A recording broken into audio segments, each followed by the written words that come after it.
A gente faz assim, 84 anos que eu não gravo um vídeo de cara limpa, mas hoje eu tô com zero coragem de passar maquiagem nesse calor. Eu ligava menos pra isso quando eu gravava mais vídeos com a cara limpa, mas agora me dá um pouquinho de agonia.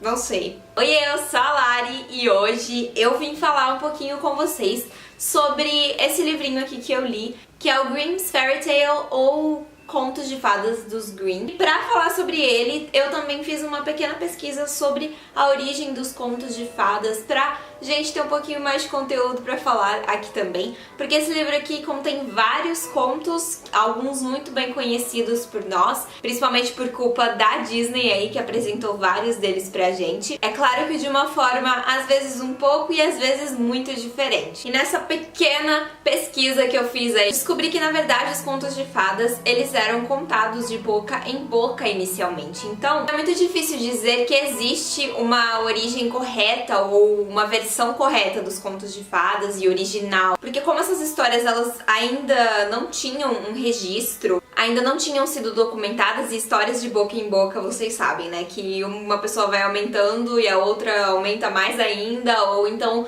muda-se algumas coisas, pode depender até bastante da região em que essa história é contada. Tanto é que tem vários continhos aqui que são muito parecidos entre si, e parece que realmente eles são outras versões deles mesmos. O motivo da gente ver tanto hoje em dia aí na internet que as versões originais dos contos de fadas eram mais macabras, veja então a verdadeira história da Chapeuzinho Vermelho, a verdadeira história da Cinderela, é porque na época em que esses contos eles foram criados, essas histórias começaram a ser contadas, a sociedade ela não estava num nível de civilização tão grande, tão civilizada mesmo, quanto ela atingiu hoje. Então, o conceito de infância não era um conceito que existia, basicamente. Não existia esse conceito da infância, da criança inocente. É por isso, então, que nós encontramos várias versões dos contos de fadas que tem umas coisas bem macabras nelas. Aqui mesmo nesse livro aqui, temos algumas versõezinhas um pouco macabras de algumas coisas que acontecem, mas eu vou confessar pra vocês que eu esperava que tivessem muita mais coisas chocantes aqui do que eu realmente encontrei. E aí eu descobri que, na verdade, essas versões mais macabras e mais originais, assim, por assim dizer, elas ficaram mais a cargo ali das versões e dos livros do Charles Perrault,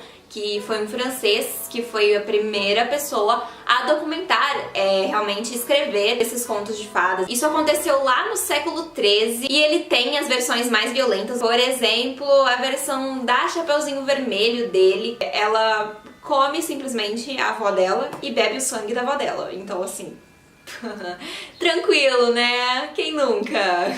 E depois então vieram os irmãos Grimm, que acabaram dando uma adaptada maior nessas histórias e tirando essas partes mais violentas, por influência, grande influência também, da Igreja Católica. Eles eram alemães e foram mais influenciados aí por esses ideais da época, que era do século XVII, então fizeram alterações no enredo e esses contos eles não permaneceram então 100% violentos como os do Charles Perrault eram mais. Embora elas não tenham permanecido 100% inocentes como as que a gente conhece hoje em dia, por exemplo, na história da Cinderela, na versão dos irmãos Grimm, as irmãs postiças dela cortam um pedaço do pé pra poder o pé delas caberem no sapatinho de cristal e elas fingirem que elas eram a Cinderela. Fora isso, no final da história, os passarinhos, amigos da Cinderela, ainda furam os olhos das meninas e deixam elas cegas. Então, acho que a Disney fez um bom trabalho em adaptar, né, pra não assustar as crianças, porque eu acho que seria um pouco pesado, né, acho que, nossa,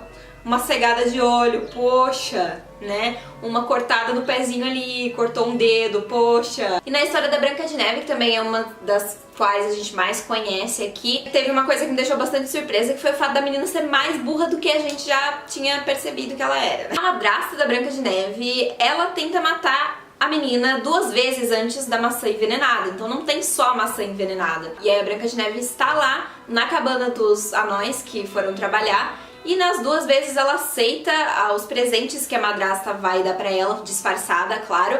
Nas 2 vezes ela aceita, nas 2 vezes ela se fode e na 3ª vez ela vai lá e aceita a maçã também e come a maçã. Então assim, desculpa, mas não tem como defender muito, né? Gostei muito de conhecer outros contos que eu não sabia nada sobre, contos totalmente originais que, sei lá, Disney nunca adaptou. Tem uma história que eu achei muito engraçada, que é The Story of the Youth Who Went Forth to Learn What Fear Was, ou a história do jovem que foi em frente para aprender o que é o medo. E essa história é muito engraçada, é uma das mais compridas. E esse jovem, ele tinha um irmão que era um pouco mais sensível, e ele mesmo nunca tinha sentido medo, ele nunca foi capaz de sentir medo na vida. Ele tinha uma meta na vida que era aprender a como tremer de medo. E o final dessa história é muito engraçadinho mesmo. Também depois dos irmãos Grimm veio o Hans Christian Andersen. Foi na mesma linha dos irmãos Grimm na questão de preservar um pouco mais de inocência para os contos de fadas, mas os contos dele tinham uma diferença que eles